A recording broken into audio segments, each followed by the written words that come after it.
Assalamu alaikum wa rahmatullahi wa barakatuh. Quel est le regard que porte la société sur la femme musulmane? Celui d'une femme réprimée, dépourvue de tous droits humains fondamentaux, à qui on exige le port du voile, contrainte économiquement et intellectuellement. Voilà tant de clichés et de préjugés qui fait que la femme musulmane, elle est stigmatisée et incomprise. Cette incompréhension, elle est nourrie par l'ignorance. Une mauvaise interprétation des enseignements du Saint-Coran par les non-musulmans, mais aussi par certains musulmans. Et une profonde confusion entre les enseignements islamiques et les coutumes et pratiques qui sont très loin de ces enseignements. Assalamu alaikum wa rahmatullahi wa barakatuh. Et donc, est-ce que donc là, ça a été fort comme témoignage justement de cette femme qui justement nous dit qu'effectivement le statut a été rehaussé par l'islam et qu'il y a une mauvaise vision justement de l'extérieur du statut de la femme et dans le monde musulman. Mais est-ce que justement on peut dire que l'islam, contrairement à ce que les gens disent, est la première à avoir introduit justement le principe et le concept de parité homme-femme, et ce dès son origine? Déjà, la question de la parité homme-femme, elle est, selon une perspective islamique, très mal comprise et très mal posée dans le climat ambiant de la société. Oui. En ce sens qu'il ne peut y avoir de parité absolue. C'est quelque chose qui est contre nature. Il y a des différences qui sont de nature entre l'homme et la femme, qui fait qu'une inégalité absolue serait une injustice pour la femme. Vous allez vous attirer des ennemis, là. Dites-nous clairement, là, vous précisez. Si vous faites des combats de boxe mixtes, on criera au scandale. Oui. On criera au scandale, on dira ce sera un meurtre. Donc en fait, il y a des choses qui sont de l'ordre de la nature et qu'il faut accepter. L'islam reprend cela à son compte en disant que la nature est faite telle que Dieu l'a voulu et cette nature, croyant ou non croyant, la respecte dans un souci de justice et d'équité. Oui. Et je pense que le terme égalité peut-être est mal choisi, mais peut-être le terme équité est beaucoup plus propre. Oui, le terme de justice. Ouais. Et donc, en termes de justice, on peut dire que l'islam, dans la mesure où l'islam historique n'est pas la première religion révélée, on ne peut pas parler de pionnier en ce sens-là, mais dans l'islam, en ce sens que l'islam est cette religion pure qui a été révélée par Dieu à ses prophètes depuis la création de l'humanité, eh bien, a toujours enseigné le respect de cette différence entre l'homme et la femme et une justice absolue dans des cadres qui le permettent, et notamment le cadre spirituel. C'est pour ça que le saint prophète sallallahu alayhi wa sallam a enseigné, par exemple, que l'éducation, l'instruction, et ça c'est vraiment avant-gardiste, est une obligation pour tous les hommes et toutes les femmes. Le Saint-Coran est en arabe. Oui. Dans le Saint-Coran, lorsque Dieu s'adresse à l'humanité, souvent il dit « An-Nas », signifie homme-femme. Mais quand il y a quelque chose de particulier, additionnel, pour illustrer le droit aux responsabilités, ou enseigner à la société comment vous devez considérer, estimer, c'est-à-dire les femmes, particulièrement là-bas, il s'adresse aux femmes. Sinon, partout dans le Saint-Coran, il dit « Annas », ça veut dire « homme-femme ». Dans ce sens, en tant qu'être humain, dans les yeux de Dieu, sont égales. Mais dans le monde, lorsque on a des affaires, le droit ou le devoir, on doit avoir selon la différence de constitution physique. Il y a beaucoup de choses que la femme ne peut pas faire. Il y a beaucoup de choses que l'homme ne peut pas faire.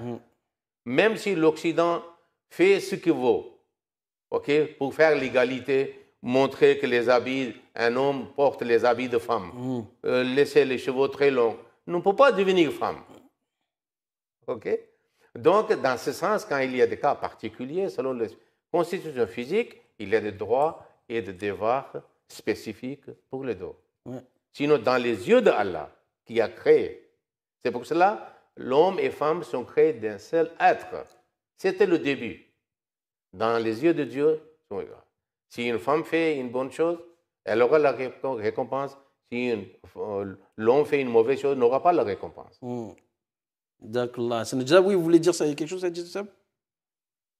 Oui, j'aimerais ajouter quelque chose. Il y a quelque chose que mentionne le Saint-Coran, quelque chose qui est souvent sujet à des allégations de la part des opposants de l'islam, mais lorsque l'on s'attelle à une étude consciencieuse de ces passages du Saint-Coran qui évoquent, est-ce que c'est en fait les azwaj al-mutahhara dans le Saint-Coran chapitre sur la Baqara, il est dit walahum fiha azwaj al-mutahhara, que dans le paradis il y aura des femmes ou des épouses pieuses, et l'allégation est que pourquoi l'islam portraiture le paradis comme un harem ou un endroit où se passent des choses apparemment scandaleuses entre l'homme et la femme. Et le deuxième calife du mouvement Ahmadiyya, lui qui possédait une connaissance vraiment extraordinaire du Saint-Coran, nous explique quelque chose de très intéressant à ce propos. Il déclare que ces allégations ne prennent pas en considération le fait que le paradis dont parle l'islam n'est pas circonscrit à l'au-delà. Le paradis existe sur cette terre comme dans l'au-delà, à savoir que la signification sous-jacente de ces passages qui parlent de l'existence de femmes au paradis fait référence au fait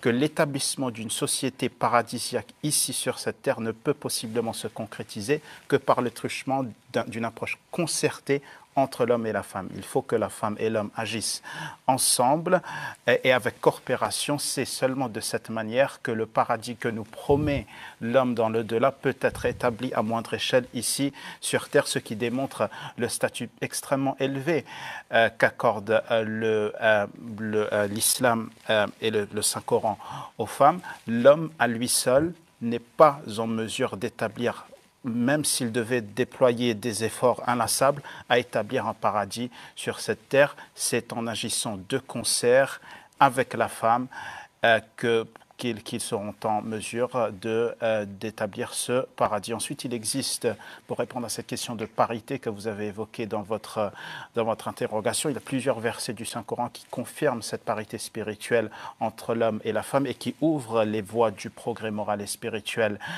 et la femme, chose que les autres religions ne promettaient pas ou n'accordaient pas à la femme. Par exemple, dans la sourate Al-Ahzab, il y a un très long verset qui déclare ensemble et en substance que les hommes et les femmes qui font la charité, qui sont humbles dans leur prière, qui s'aident à la prière régulièrement, qui font le jeûne, bénéficieront d'un pardon de la part d'Allah. Quiconque agit avec droiture, chapitre 16, verset 98, parmi les hommes et les femmes, et qui est croyant, nous lui accorderons assurément une vie pure, chapitre 3, verset 196, sourate Al-Imran.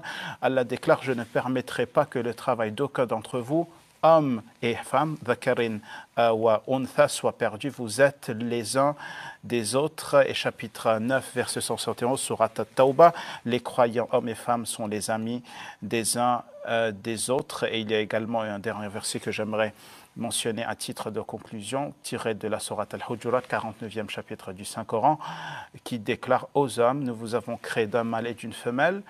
Et l'objectif de la création de l'homme, ou l'un des objectifs, est que le plus honorable d'entre vous aux yeux d'Allah est le plus pieux parmi vous. Inna akramakum indallah atqakum, c'est-à-dire que l'homme et la femme, l'homme n'est pas supérieur à la femme. La seule chose qui distingue un être humain d'un autre aux yeux d'Allah, qu'il soit homme ou femme, c'est le degré d'adhérence aux préceptes de Dieu, les bonnes œuvres, l'affection dont il fait montre à l'égard de l'humanité. Et à cette